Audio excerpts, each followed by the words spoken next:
Bismillahirrahmanirrahim. Assalamualaikum warahmatullahi wabarakatuh pada semua anak-anak pelajar tingkatan 4 Pendidikan Syariah Islamiah. InsyaAllah hari ini Ustaz akan sentuh sikit dalam bab Uqudul Mu'awadat, bab 5 bidang fiqh dalam Pendidikan Syariah Islamiah KSSM tingkatan 4. Baik, tapi Ustaz tak sentuh semua subtopik, cuma sentuh dalam bab Bai'ut Tawarruq.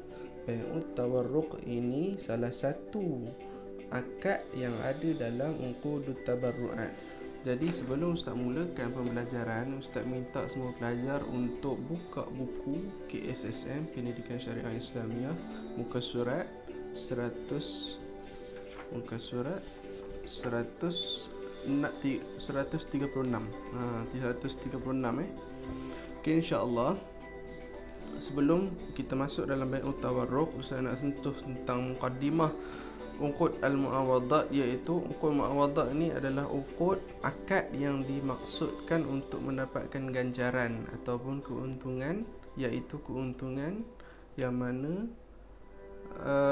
akan dibincangkan dalam bab ini adalah at-tawarruq, bai'us sadam, bai'ul istisna, bai'ud dain dan juga musyarakah dan mudharabah. Tapi Ustaz akan sentuh bai'ut tawarruq dulu.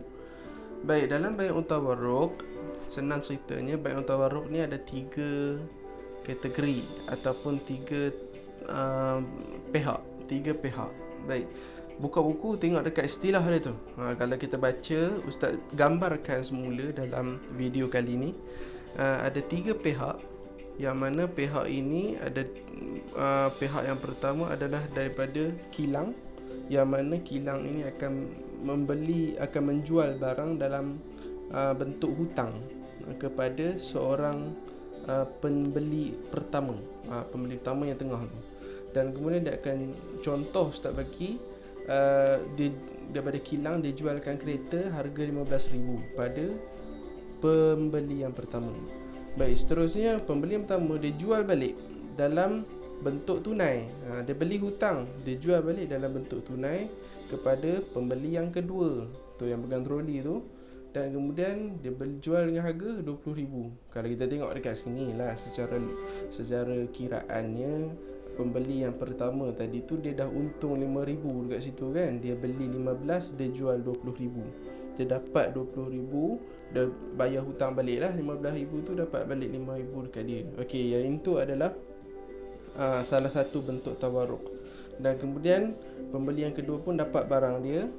Dan kalau kita tengok kat sini, sebenarnya Ustaz bagi contoh ini, tak kisah dia jual dengan harga berapa sekalipun, tetapi proses dia itu seperti itu. Dia beli dengan hutang, dia jual dengan tunai. Jadi ada 3 pihak dekat situ. Dan kemudian kita akan masuk rukun dan syarat.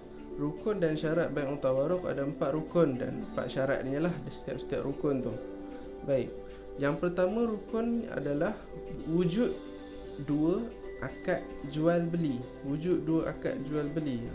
Baik, kalau jual beli biasa dia satu saja akad, tetapi kalau Bai'ut Tawarruq dia kena ada 2 akad jual beli yang mana kita boleh tengok dekat sini. Pertama sekali tunai dan juga hutang. Dua-dua itu adalah berlaku dalam Bai'ut Tawarruq yang ada 2 akad. Satu akad tunai dan juga satu akad hutang, jual beli yang berlaku antara 3 pihak. Ustaz tunjuk dekat situ kan. Jadi semua pelajar dah nampak.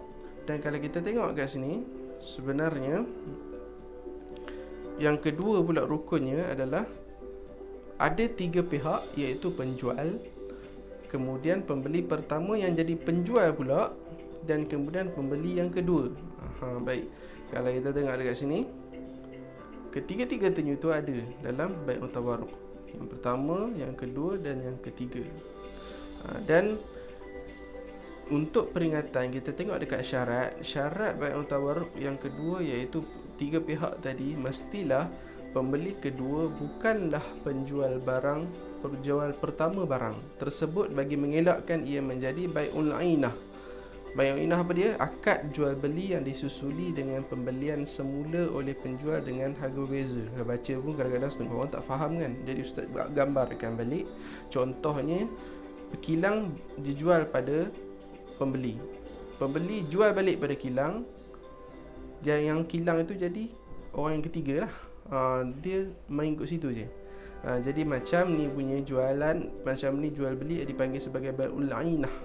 Bai'ul ainah ini bai'ul ainah, maka ini adalah benda yang tak boleh dalam bai'ul tawarruq lah. Dia tak jadi bai'ul tawarruq lah, dia jadi bai'ul ainah. Dan syarat untuk jadi bai'ul tawarruq, dia tak boleh transaksi macam ni. Dia mesti orang yang berbeza. Sebab jadi tambahan, Ustaz nak cerita sikit lah tambahan ni. Yang ni tak ada dalam buku. Bai'ul ainah ni sebenarnya adalah satu jual beli yang mana yang dibolehkan dalam mazhab Syafi'i. Tetapi jumhur mazhab yang lain tak mengharuskan benda ni. Dia tak boleh. Sebab apa? Dia jual dengan harga yang berbeza.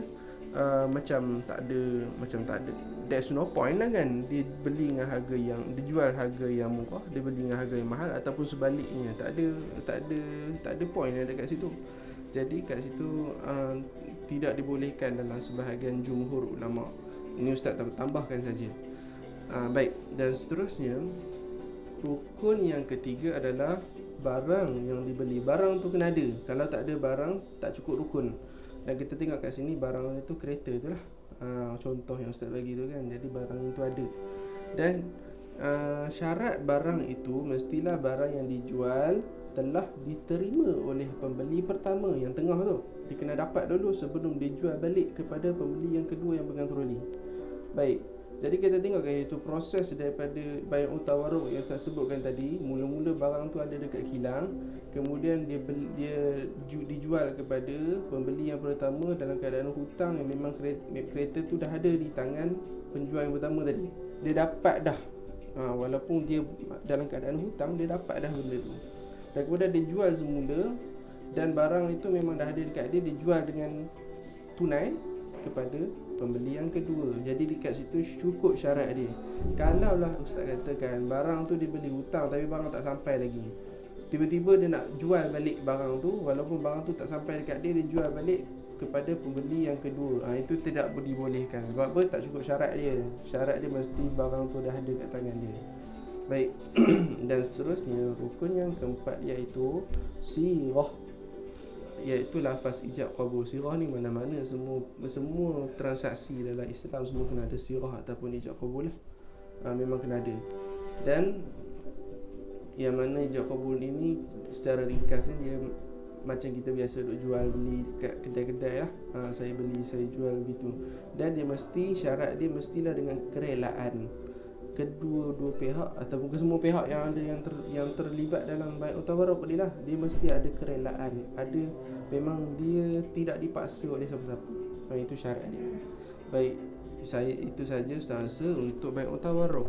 Terima kasih kepada pelajar yang memberi perhatian, kepada murid yang memberi perhatian untuk sesi video kali ini.